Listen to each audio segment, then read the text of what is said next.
udah like naon selain teh hari jadi pahlawan melawan Walanda segala sukalung like naon jadi pahlawan selain teh Roma Irama mengkomersilkan agama. Roma Irama mendendangkan Al-Quran.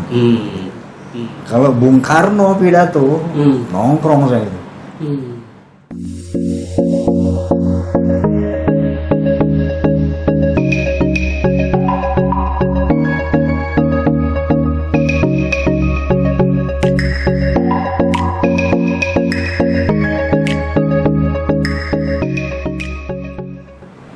Almarhum ayah saya namanya Raden Burda. Beliau itu adalah seorang militer. Waktu itu dia memegang sebagai komandan dari Satuan Garuda Putih di Tasikmalaya. Garuda Putih Tasikmalaya. Detasemen Garuda Putih. Kemudian ketika gerilya itu untuk menghibur prajurit dan masyarakat, beliau mengundanglah satu sandiwara. Waktu itu pemainnya Vivi Young dan siapa itu? Hitam namanya itu. Judulnya sandiwara itu Irama Baru. Waktu itu diajak juga ibu saya untuk nonton itu. Untuk menghibur itu. Iya. Saya diajak. Waktu itu dalam hamil yang udah bulannya. Begitu pulang dari sana, lahirlah saya. Terus langsung ayah saya bilang, ini saya kasih nama Irama, Raden Irama. Oh, Raden Irama. Raden Irama. Nah jadi itulah yang ada di akte kelahiran itu. Jadi Raden Irama, sejarahnya kayak gitu. Pulang nonton sandiwara Irama Baru. Iya. Pulang ibu saya melahirkan. Beliau nama Raden Irama. Jadi nama aslinya itu Raden Irama. Raden Irama. Berubah jadi Roma? Berubah jadi Roma itu kan Raden itu kan dari feodalisme ya. Ningrat itu. Ningrat. Saya nggak suka itu. Radennya saya buang. Jadi Oma aja, Oma Irama. Nama saya Oma Irama. Kan nama saya panggilan kecil tuh Oma.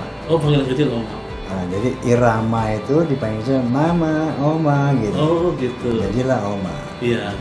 Oma Irama. Karena kan memang kalau orang Sunda gitu ya, agak jajat sudrajat gitu ya. Iya gitu ya. Iya. Jadi jajat sudrajat. Didin Saifuddin. Gitu ya. Oma Irama gitu ya. Jadi waktu saya naik haji, saya juga pengen menyembunyikan hajinya itu. Jadi Radennya saya sembunyikan, hajinya saya sembunyikan. Tapi saat itu teman-teman saya ya di sekolah itu panggil saya tuh kadang-kadang halo nek gitu, halo nek, kan Oma bahasa Belanda tuh nenek. Oh gitu, iya. Wah ini nggak enak juga dengan nenek gitu. Soalnya sejak kecil Bang Haji biasa bahasa Belanda ya, bapak ibu ya. Ibu bapak berbahasa Belanda. Jadi Oma itu kan nenek. Akhirnya, saya ambil lagi R-nya tadi, yang saya drop itu. Iya. Sampai R-nya saya ambil lagi hajinya supaya ada nama saya gabunglah Roma Irama. Roma Irama itu dari Raden titik Haji titik Oma Irama. Ini.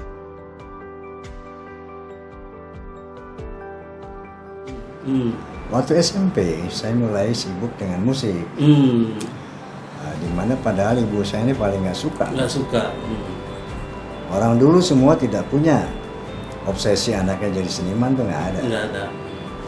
Karena seniman itu katakanlah masa depan suram lah gitu kan. Belum ada kisah sukses seniman itu berhasil. Jadi pemusik itu dianggap pemalas orang dulu ini. Jadi maunya dia sekolah belajar supaya jadi dokter, supaya jadi insinyur, supaya jadi jenderal. Itu obsesi semua orang tua dulu gitu. Jadi ketika saya nyanyi gitu, Saya masih ingat ibu saya itu. Sempat dibuang gitarnya? Iya. Ya, Oma selain teh nana dengan cicil mana gara-gara teh. Diajar gitu. Jadi jelema pinter. Kamu ngapain sih setiap hari teriak-teriakan aja gitu. Belajar sana biar jadi anak pintar gitu. Ya itu sampai dibuang gitar itu kan. Saya dilempar ke pohon jambu. Lempar ke pohon jambu. Itu memang yang difilmkan memang sejarah nyata itu Mas ya. Gitar dibuang gitu ya. Iya, film ini kadang-kadang memang kita ambil true story di sana. Nah, jadi sekolah itu kenapa pindah-pindah? Saya kalau dulu ada suatu sama Guy Hand, saya punya grup band dulu, kalau nggak salah 3 Tornado, Guy Hand sama. Itu SMP udah punya grup band? Ya. Oh. Itu jadi nanti tur kemana sebulan gitu. Saya pernah ke Irian Barat dulu, namanya Irian Barat. Masih Papua SMP itu? SMA. SMA. Ke Papua gitu kan, bolos sekolah. Lama-lama dikeluarin sama sekolah. Iya. Kasih tahu ibu saya, ini Irama ini sering nggak masuk ini gini. Gua pindah lagi. Sempat di SMP 15 saya baca sejarah itu ya. Yang di Tebet ya, itu ya. Ya. Itu kan SMP unggulan itu. Iya, sampai SMP 15 sorenya SMA 8. Iya, jadi sempat di SMA 8. Sempat SMA 8. SMA 8 ini sebetulnya. SMA 8 tuh SMA hebat sekarang tuh Pak Ji. Iya, dari dulu hebat. Dari dulu hebat ya? Dari dulu hebat. Iya. Sebelahnya kan SR Kibono. Sebelahnya itu. Terus sekolah Jepang dulu. Sebelah sananya yaitu SMP dan SMA. SMP 15, SMA 8. Nah, saya di SMA 8 juga pindah-pindah tuh. Berapa kali tuh di SMA pindah-pindah sekolah itu? SMA itu pertama SMA 8. Iya. Keluar. Bukan keluar, dikeluarin. Karena sering loncat dari jendela untuk main musik gitu. Ya. Bolos untuk main musik. Jadi kalau kita lagi belajar tuh teman saya ten belakangan. Loncatlah saya. Terus sempat ke PSKD. Oh, sempat PSKD. Dari PSKD terus sempat juga di Saint Paulus Solo. Iya, sempat di Solo. Sempat. Itu sejarahnya naik kereta katanya Mas di sana. Iya, dulu gitu. Iya. Terdampar di Solo gitu. Nah, terus terakhir di SMA 17. Lulus SMA 17. SMA 17. 17 Agustus itu ya. Sempat kuliah juga. Sempat kuliah di 17 Agustus. 17 Agustus. Cuma setelah itu keluar. Setelah itu ya drop out lah. Drop out.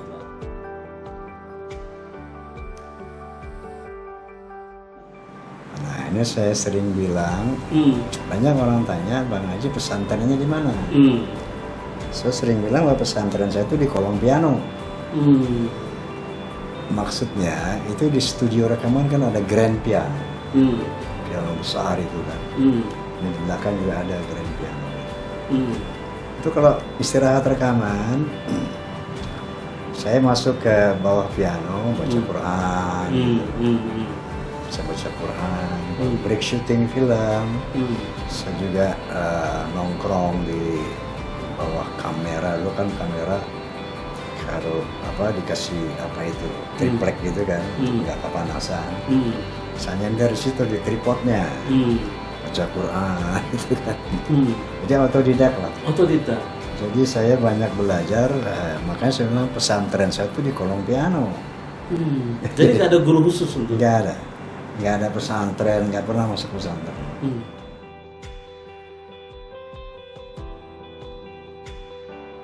Tapi kan sebelumnya 1970. Oh, 1970. Ya. Jadi 1970 ya. Kalau 73 itu 13 Desember 73 tepatnya. Itu deklarasi Soneta sebagai Sound of Muslim. Oh, sebagai Sound of Muslim. Ya, itu deklarasi Sound of Muslim. Hasilnya revolusi iman waktu itu kan. Oh. Karena di dalam musik, film itu banyak sekali ya kemaksiatan gitu. Jadi kita bertekad hijrah bagaimana bermusik ini konsisten di dalam iman gitu kan. Tidak melakukan hal-hal yang negatif, yang maksiat. Di antaranya tarikus sholat, meninggalkan sholat, kemudian drunk, minum. Makanya saya bikin lagu Merah Santika itu. Itu tahun berapa? Setelah hijrah itu. Setelah hijrah itu. Dulu saya suka padamu, dulu saya memang suka. Dulu emang Pak Haji suka ya? Ya itu kan musik itu musik itu dulu itu orang identik ya? Identik gitu. Kalau nggak minum dulu nggak seniman gitu. Nggak seniman. Jadi hampir semua musikus dulu itu Pak Haji. Astagfirullahaladzim. Setahu saya gitu. Setahu saya semua seniman itu kalau mau manggung itu minum. Untuk apa PD lah apa gitu. Meningkatkan kepercayaan diri apa. Seperti itu. Nah, hidayah kan datang dari upaya kita, perjuangan kita. Walladzina jahadu fina lanahdiyanahum subulana. Barang siapa yang sungguh-sungguh menuju kami akan kami bukakan begitu. Barang siapa yang sungguh-sungguh menempuh jalan Allah maka akan diberi hidayah gitu kira-kira. Nah, jadi memang sebelum 70 kan saya juga main musik. Di pop saya main band kan. Salah satu malam minggu pesta-pesta orang kaya dengan lagu-lagu barat gitu kan. Malam minggu yang lain saya pesta orang-orang masyarakat rendah main orkes. Lagu-lagu India, Melayu gitu kan. Nah, jadi memang sejak kecil tuh saya berada di dua kubu musik itu, timur dan barat. Timur dan barat. Nah di sana memang saya melihat, mengalami lah bahwa musik itu memang identik dengan hal-hal yang bisa membawa kita ke arah. Enggak sholat, pada nggak sholat, kemudian pada minum, pergaulan juga bebas. Nah ini yang kemudian saya resah gitu ya. Saya resah kok kenapa harus begini sih bermusik gitu kan. Akhirnya tiap doa saya itu, ya Allah, seandainya bakat seni yang kau berikan ini hanya memperlebar jalanku ke neraka, tolong cabut ini.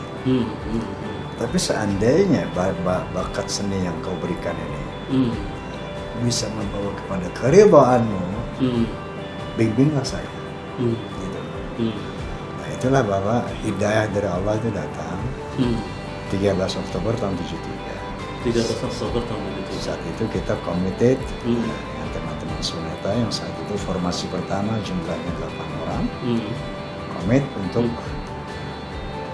bersungguh-sungguh di jalan Allah. Jihad fisabilillah, artinya bersungguh-sungguh betul-betul melaksanakan perintah Allah. Justru musik semakin mendekatkan diri kepada Allah. Ya akhirnya itu jadi kita akan jadikan seni ini juga sebagai medium untuk menyampaikan firman, menyampaikan qalan Nabi gitu kan. Nah, sehingga makanya ketika saya di Jepang waktu itu dalam rangka WOMAD, World Music and Dance, itu ada rektor dari Universitas Tokyo mewawancari saya, bilang kenapa lagu-lagu Anda tuh penuh dengan nilai-nilai religi dan sosial. Dari situ saya jawab, music is not just for fun, but it has a responsibility to Allah and human beings. Musik itu bukan sekedar untuk happy, untuk hura-hura, tapi dia ada pertanggungjawaban kepada Allah dan kepada manusia. Kenapa? Karena the power of music can change attitude. Power of music ini bisa membuat attitude seseorang, bisa membuat karakter orang. Dengan musik bisa dia jadi baik atau menjadi tidak baik.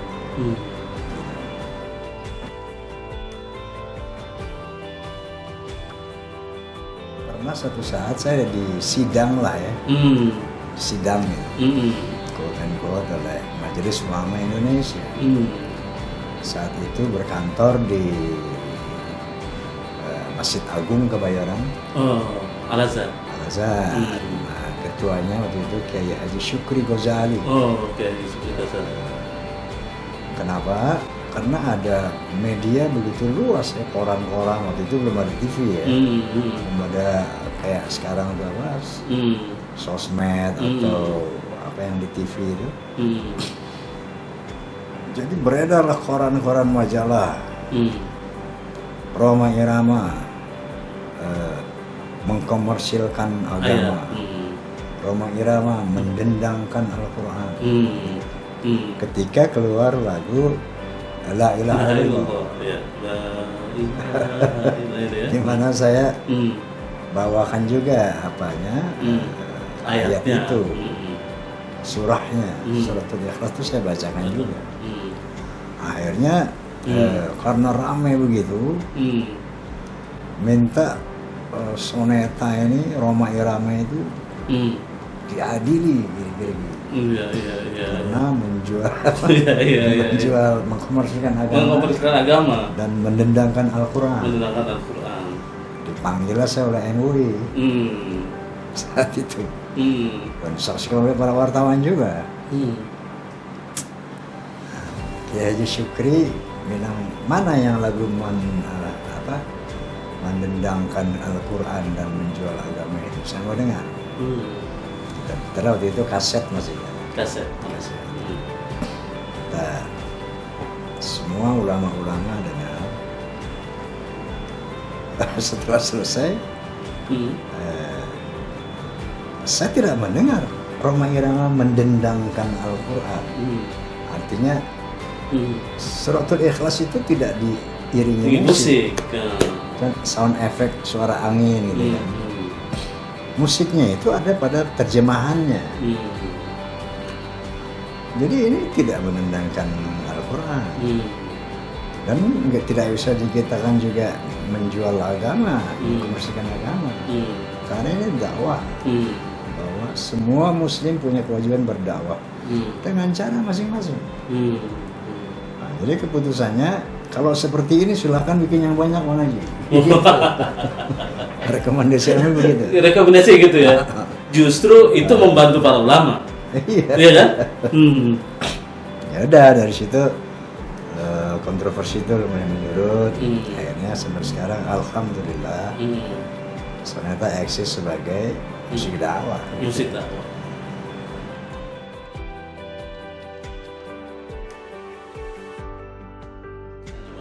Nggak tentu ya. Nggak tentu. Menciptakan lagu itu bukan harus menyepi gitu. Pada prosesnya mungkin ya. Tapi ketika datang ilham itu bisa lagi nyupir, datang ilham, lagi bahkan lagi apa gitu. Ketika datang ilham itu, asbabun nuzul lah ya kayak. Langsung kita tangkap ilham itu, baru kita produksi, kita sempurnakan, seperti itu. Nah, ada pun lagu itu, khususnya lirik ya, itu ada berapa klasifikasi. Ada true story, kisah-kisah nyata yang kita alami. Ada kisah-kisah yang kita adopsi dari peristiwa orang lain. Ada hanya imajinatif saja. Ada juga kita ambil dari masalah-masalah sosial. Seperti ya banyak ya, lagu judi lah, lagu apa zazi lah, segala macam itu dari masalah-masalah sosial. Kemudian ada juga yang bersifat dakwah tadi. Balighu'anni walau ayatan, menyampaikan firman Allah walaupun cuma satu ayat. Jadi seperti itu proses penciptaan lagu.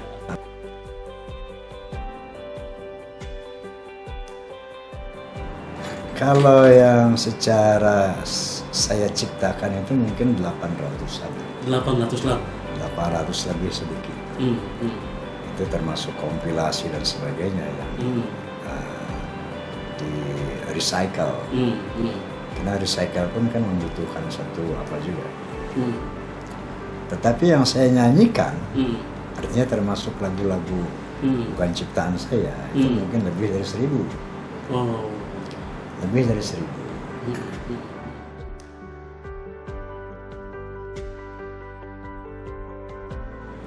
Jadi dari popularitas Roma, produser ini melihat satu peluang bisnis.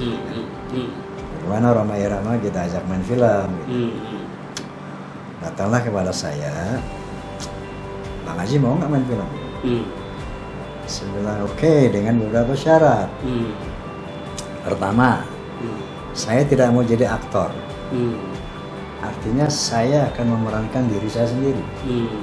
Tidak mau sebagai tokoh fiktif tuh saya mau. Kenapa gitu Bang Haji?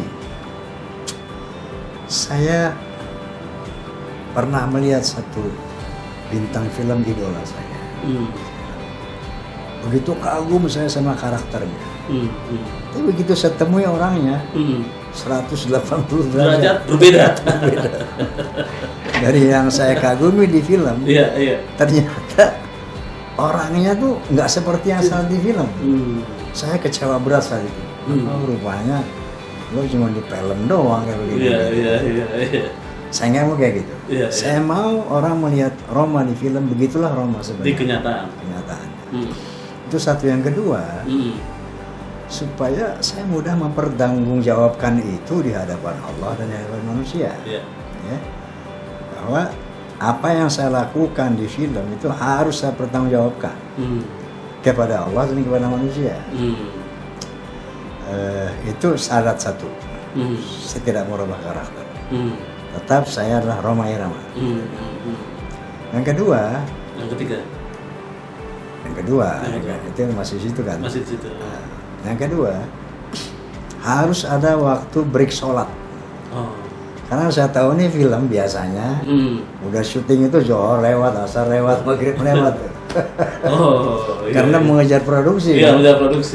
mengejar produksi kan efisiensi. Iya, nggak boleh jamak kan. Saya bilang harus ada waktu sholat. Jadi setiap waktu sholat harus break dan berjamaah. Itu syarat yang kedua.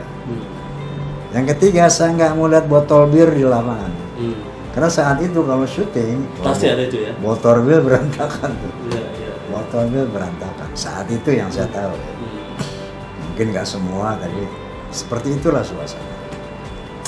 Jadi syaratnya satu, saya tetap sebagai Rhoma. Kedua, harus ada break sholat. Ketiga, tidak ada boleh minuman keras. Nah, ketika masuk Ramadan, tidak boleh ada makanan pada saat jam-jam puasa. Waduh, berat-berat ini nih. Terserah, kalau mau saya siap. Kalau enggak, saya nggak mau. Oke, mau ngaji. Komit akhirnya mereka. Komit ya. Kan banyak sekali filmnya itu nanti. Ya, semuanya harus begitu. Harus syaratnya kayak gitu. Kan banyak yang kameramen saya tuh konon dia nggak bisa kalau nggak minum bir, nggak bisa kerja gitu kan. Lain kali lo nggak minum bir, ntar habis berhenti break lo bawa minum semua mabok sih. Depan saya nggak boleh ada bir. Nah dengan begitu mainlah film. Makanya selalu Rhoma Irama yang judul pertama kan Rhoma Irama Penasaran. Gitar tua Rhoma Irama. Rhoma Irama. Jadi memang tujuannya itu. Saya tidak mau penonton itu dikecohkan oleh figur semu.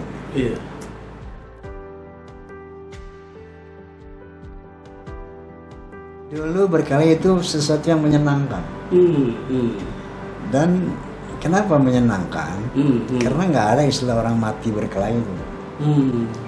Nggak ada orang berani membunuh.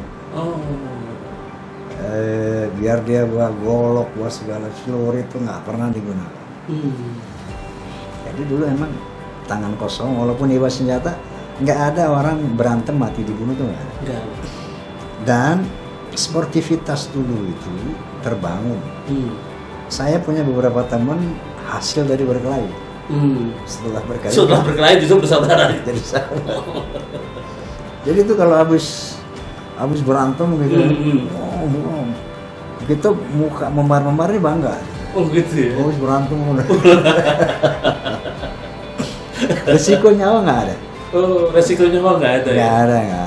Jadi fun gitu. Iya. Dan Bang Haji diandalkan waktu itu saya baca di itu ya. Untuk berantem itu diandalkan gitu karena Bang Haji menguasai beberapa itu ya. Jadi ceritanya gini. Waktu itu semua kelompok tuh ada geng-gengan gitu ya. Iya. Ada yang namanya Gelang Bahar, Selendang Delima, ada grup-grup itu geng-geng itu. Saya ini teman saya paling kecil, tapi nggak tahu gimana, saya diminta sebagai pemimpin. Gitu. Di rumah saya itu segala senjata macam ada tuh. Ada rantai, ada golok, ada pisau, trakeling gitu. Iya. Tapi itu nggak dipakai. Buat aksi-aksiannya yang macam-macam. Kita takut mukul orang pakai rantai, pakai trakeling itu takut. Takut pokoknya. Nah, pernah beberapa saat ada satu budaya begini dulu. Kita nih lagi nonton bola misalnya. Lihat-lihatan. Apa lo ngeliatin? Nah itu jadi ribut tuh. Jadi ribut tuh, iya. Apa lo? Berani lo? Berani. Bikin lingkaran. Oh, bikin lingkaran ya. Dari lo siapa? Nah itu saya selalu yang dimajuin gitu. Oh, dimajuin pertama gitu ya? Iya. Biasanya satu aja. Jadi duel gitu ya. Yang lain nonton. Bikin lingkaran. Diadu gitu. Ada teman saya almarhum Pepen namanya, Fendi Pepen. Dia tuh jagoan Bukit Duri Putaran dulu. Bukit Duri Putaran. Saya Bukit Duri Tanjakan. Jadi Bukit Duri itu ada putaran ada tanjakan.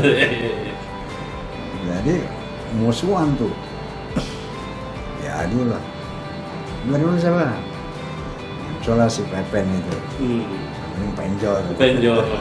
Setelah jadi anak buah benjol. Oh akhirnya jadi anak buah deh? Anak buah, kalah soalnya dia. Kalah dia.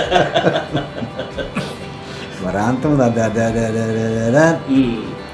pada satu momen saya tangannya saya patahin gitu kan. Teriak-teriak ya. Lu nyerah lu, ya gue nyerah. Selesai. Setelah itu jabatan pelukan. Sejak saat itu jadi teman.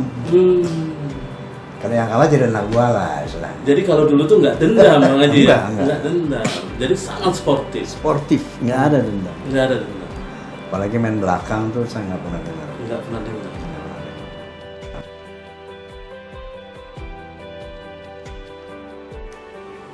Jadi begini, kemasan film saya tuh harus selalu begini. Intinya tuh dakwah. Tapi kalau dakwah oral gini, orang nggak tertarik. Dakwah itu harus dikemas dengan human interest. Human interest itu apa? Musik, love affair.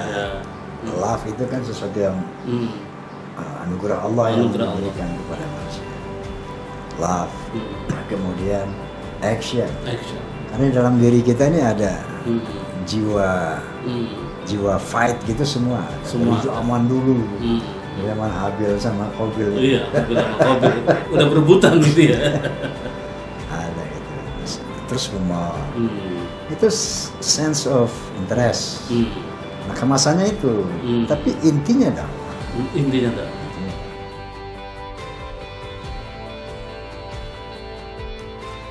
ya mungkin karena ayah saya seorang militer.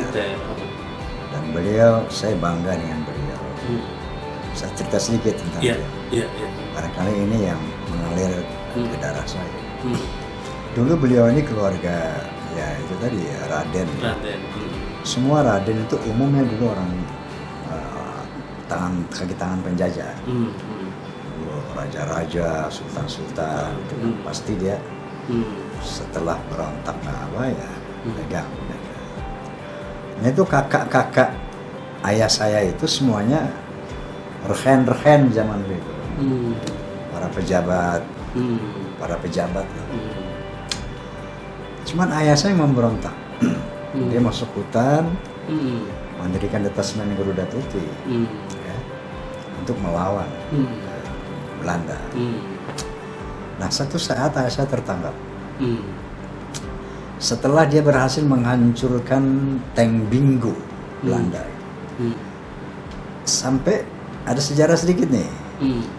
Pernah satu saat seorang kolonel dari Siliwangi, Jawa Barat, datang ke rumah saya, bawa buku sejarah Belanda.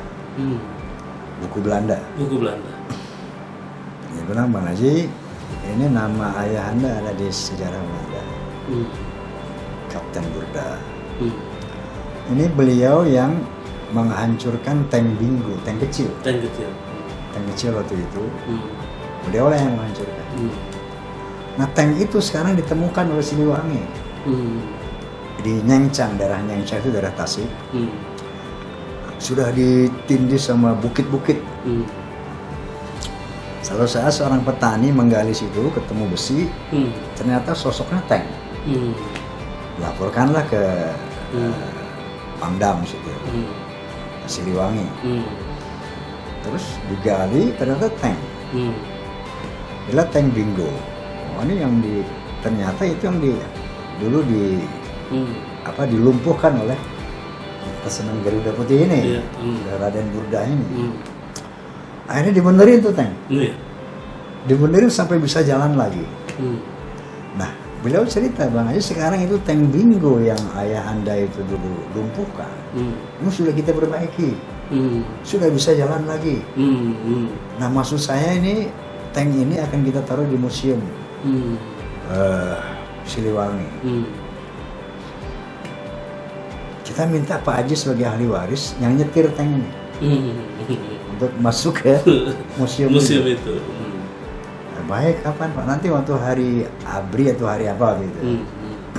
Baik. Tapi saat itu kebetulan saya ada kontrak show ke daerah Sumatera atau Kalimantan, jadi saya nggak bisa. Nah, itulah mungkin.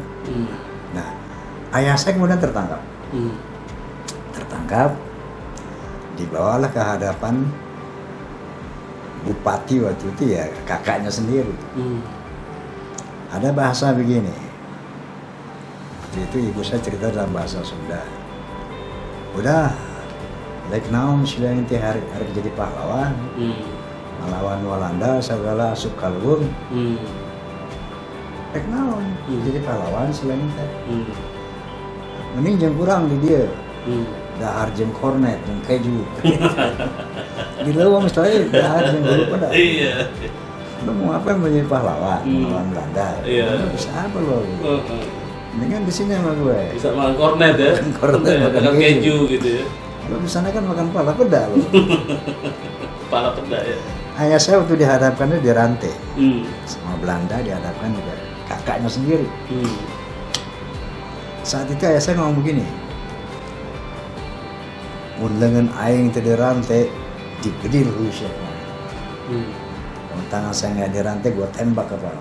Gitu. Itu cerita ibu saya. Itu buat saya itu sesuatu yang luar biasa, membanggakan sekali. Bahwa jiwa juangnya, patriotismenya luar biasa. Nah, dijadikanlah dijatuhkanlah hukuman mati buat Burda nih. Gantung. Besok minggu depan mau digantung, besoknya ada perjanjian Renville. Oh, Renville. Perjanjian Renville, maka semua tawanan harus dibebaskan.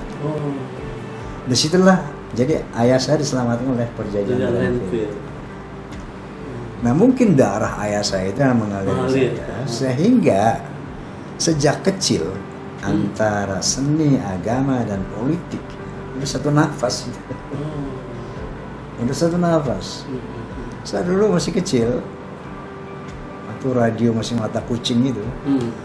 Kalau Bung Karno pidato, nongkrong saya itu. Anak kecil mana suka pidato, tapi saya suka banget. Sampai sebagian pidato Bung Karno tuh saya hafal. Bagaimana gaya Bung Karno pidato tuh saya hafal. pakai radio gitu ya, dengerin pakai radio. Iya, gitu. radio mata kucing itu. Mata kucing itu. Kalau ada Bung Karno pidato kan, wah saya mesti nongkrong depan radio. Itu satu, bahwa memang sense of politik itu ada sejak kecil. Kemudian agama juga sejak kecil itu memang sudah. Saya suka kepada agama itu saya suka, dan seni tentunya kan sampai sekarang. Tapi yang pasti dalam berpolitik itu sesuai dengan ajaran Allah Subhanahu wa taala. Artinya ud'u ila sabili rabbik bil hikmah wal mu'azatul hasanah. Jadilhum billati hiya ahsan. Serulah ke jalan Tuhanmu, karena politik itu juga menyeru orang untuk berbuat yang lebih baik. Bila hikmah, dengan ilmu, dengan pengetahuan. Wal mu'azatul hasanah, dan dengan nasihat yang baik. Dengan cara-cara yang baik. Wajadilhum, berdebatlah dengan mereka.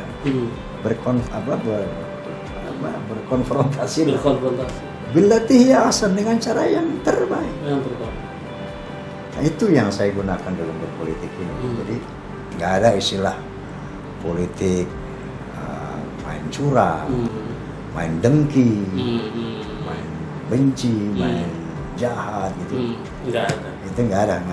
Jadi murni sebetulnya yang diperjuangkan Bang Haji itu adalah nilai-nilai kebaikan, kebenaran, insya Allah menegakkan begitu. keadilan gitu. Kira-kira begitu. Sesuai dengan apalagi alhamdulillah founding fathers kita itu meletakkan Pancasila yang luar biasa ini sebagai landasan kita bernegara. Nah, itu sangat menarik ya. Ada ketuhanan yang Maha Esa, ada kemanusiaan yang adil dan beradab, ada persatuan Indonesia, musyawarah mufakat, kemudian keadilan sosial. Ini semua adalah nilai-nilai Islam. Dan sebetulnya yang ingin diperjuangkan Pak Haji 5 sila itu kan. Iya. Itulah yang sebetulnya gini, kalau bangsa ini betul-betul konsisten melaksanakan sila pertama aja deh, sebagai core-nya itu, ketuhanan yang Maha Esa. Seluruh umat beragama laksanakan agama masing-masing secara konsisten. Itu sila kedua, ketiga, keempat, kelima ya akan terwujud. Tapi ketika core-nya ini diabaikan, semua berantakan.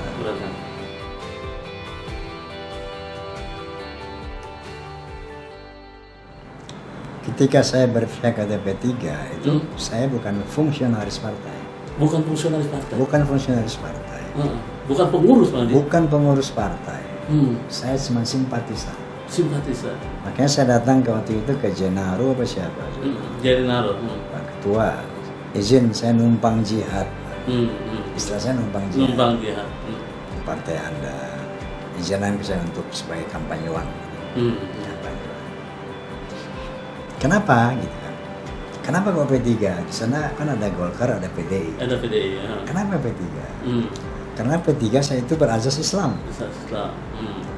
Saya sebagai Muslim punya kewajiban akidah untuk membela Islam. Itu dasarnya. Maka saya berjuang untuk P3 sebagai kampanyewan, sebagai apa namanya tadi? Juru kampanye. Juru kampanye. Nah memang risiko perjuangan kan pasti ada. Tidak ada perjuangan karpet merah tuh nggak ada. Beranak berduri lah. Semua perjuangan. Apapun itu. Itu sebagai suatu konsekuensi dari satu sikap hidup ya. Ya kita jadinya aja, kita nikmati aja berbagai hal-hal yang di band 11 tahun di TVRI. 11 tahun di band. 11 tahun kemudian waktu itu satu-satunya TV ya. Satu-satunya TV. Dipersulit live show. Misalnya itu satu apalah sesuatu. Resiko lah ya. Risiko perjuangan. Risiko perjuangan. Dan saya nikmati aja. Kemudian pada tahun berapa itu saya pindah ke Golkar. Iya. Pindah ke Golkar. Sempat jadi anggota dewan kan di Golkar? Iya, di Golkar yang anggota dewan.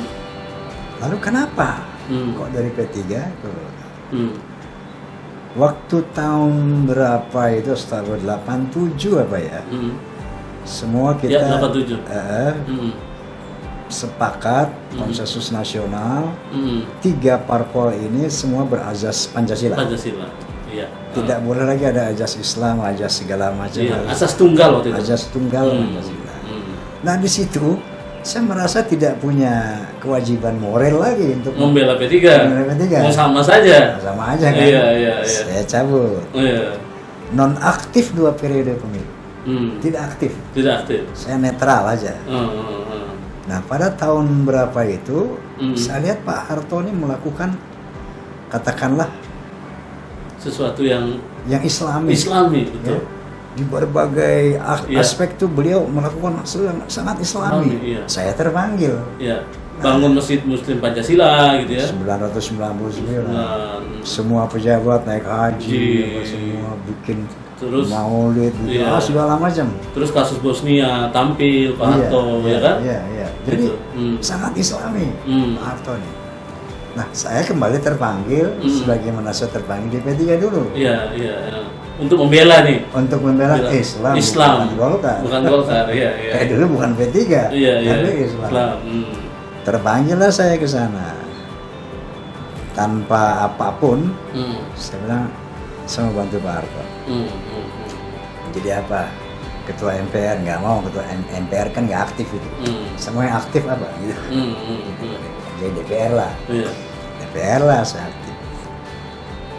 Nah itulah kenapa saya di P3, kenapa saya di Golkar. Dua-duanya tuh lillahi kalimatillah. Ada azad Islam wal muslimin. Partai ini cuman alat saja, ya, instrumen saja. Karena buat saya Islam itu mayoritas di sini. Yang kedua, Islam itu saya tahu banget rahmatan lil alamin. Tidak ada Islam mengajarkan perpecahan, permusuhan, apalagi teror. Ya. Bahkan di situ ada 3 jenis ukhuwah. Ukhuwah Islamiyah yang seiman, ukhuwah wataniyah yang sebangsa, ukhuwah basyariyah manusia sedunia, apapun warna kulit, bahasa, bangsa dan agama, itu clear perintah Allah dalam Al-Quran. Jadi Masya Allah ini indah banget Islam. Jadi makanya saya dengan sangat ringan untuk memperjuangkan Islam.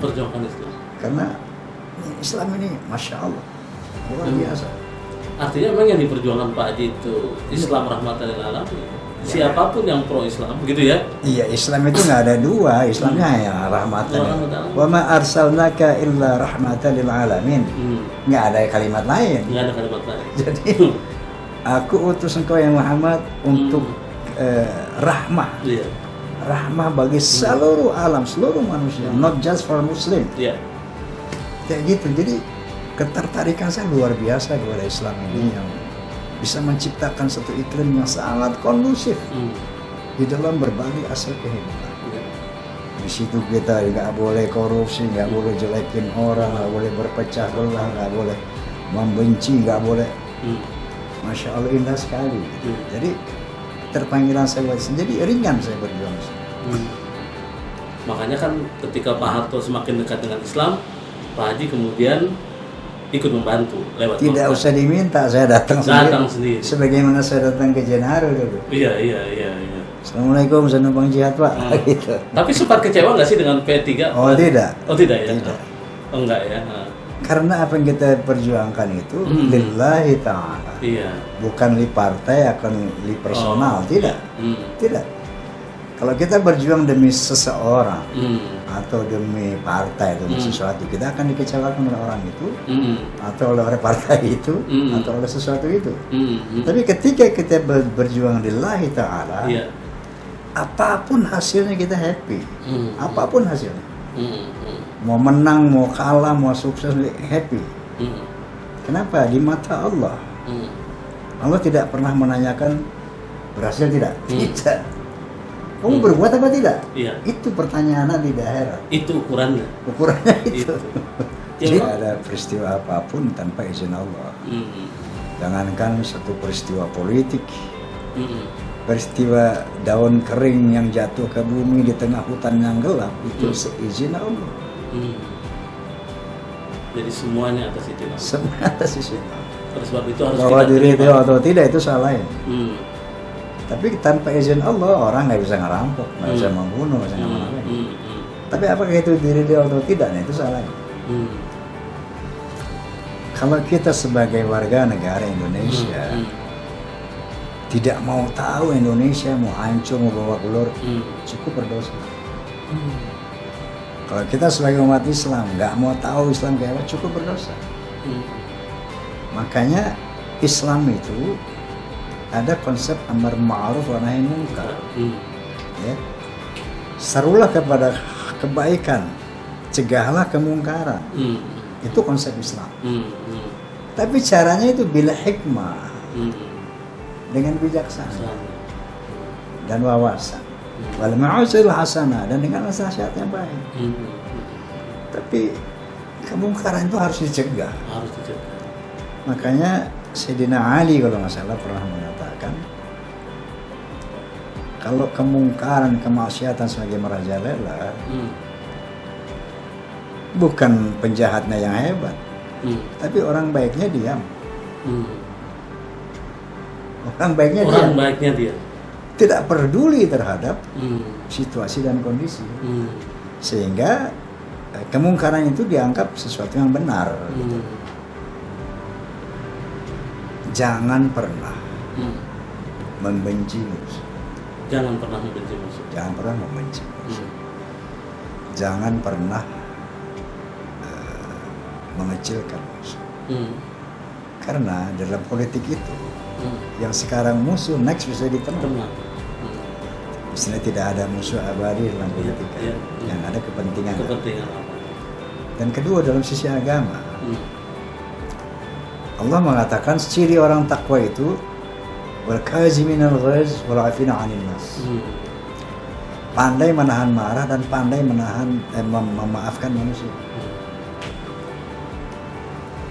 Kaziminal ghaiz wal afina 'anil nas. Pandai menahan marah dan pandai memaafkan. Pandai maaf. Itu secara pribadi saja itu sesuatu yang menyehatkan. Kenapa orang sakit? Karena ada stres. Kenapa orang stres? Karena ada sesuatu, misalnya dia benci sama seseorang yang terlalu benci. Kedua, kenapa dia benci? Dia tidak bisa memaafkan orang. Makanya orang yang tidak membenci orang, yang selalu memaafkan orang, insya Allah dia tidak akan stres. Apapun yang Anda hadapi, sejahat apapun orang, kalau ada kata maaf dari sini, maka tidak akan muncul marah. Tidak akan muncul marah. Ketika tidak muncul marah, Anda akan sehat. Karena kemarahan itu akan memukul diri kita sendiri. Rasain aja deh. Rasain aja. Jadi ketika orang bersalah, bukan hanya memaafkan, tapi ada sabili. Ya kita ajak untuk baik gitu ya. Kalau nggak mau juga ya tawakal Allah, saya sudah seru. Tapi harus ada tidak marah dan memaafkan. Itu ciri orang takwa itu. Saksanya dua tuh. Kaziminal ghaiz wal 'afina 'anil nas. Kalau dua ini kita laksanakan, kita termasuk orang yang takwa. Kalau kita takwa, insya Allah dada kita lapang, hidup kita nyaman, insya Allah. Insya Allah. Ini amar ma'ruf nahi munkar. Kala Nabi, Allah Subhanahu Wa Taala, Allah berfirman, "Wabillahi minasyaitonir rajim, wal takum minkum ummatun yad'una ila khair wa ya'muruna bil ma'ruf." Hendaklah ada di antara kamu orang yang sungguh-sungguh menegakkan kebenaran, menyeru kepada kebaikan, mencegah kepada kemungkaran. Namun tidak semua. Wal takum minkum, hendaklah ada di antara kamu yang betul-betul menyeru kepada kebaikan dan kepada mencegah kemungkaran. Kedua Nabi bersabda, Man ra'a minkum munkaran falyughayyirhu bi yadihi. Fa in lam yastati' fa bi lisanihi. Fa in lam yastati' fa bi qalbihi. Barang siapa yang melihat kemungkaran di antara kamu, rubahlah kemungkaran itu. Dengan tanganmu, artinya apa? Dengan kapasitasmu. Kamu punya jabatan, dengan jabatan. Kalau nggak punya kapasitas, dengan lisanmu. Katakan itu haram, itu tidak baik, itu tidak benar, itu tidak boleh. Fa'ilan yastati fa bi qalbihi. Kalaupun kamu nggak berani dengan ucapan, maka paling tidak dengan hatimu. Artinya apa? Tidak pro terhadap kemungkaran. Nah, jadi wadzalika adzaful iman, itu selemah-lemahnya iman. Tapi lumayan masih beriman. Tapi ketika kita sudah tidak peduli dengan kemungkaran, justru ikut pro mendukung kemungkaran, wah itu yang alhamdulillah.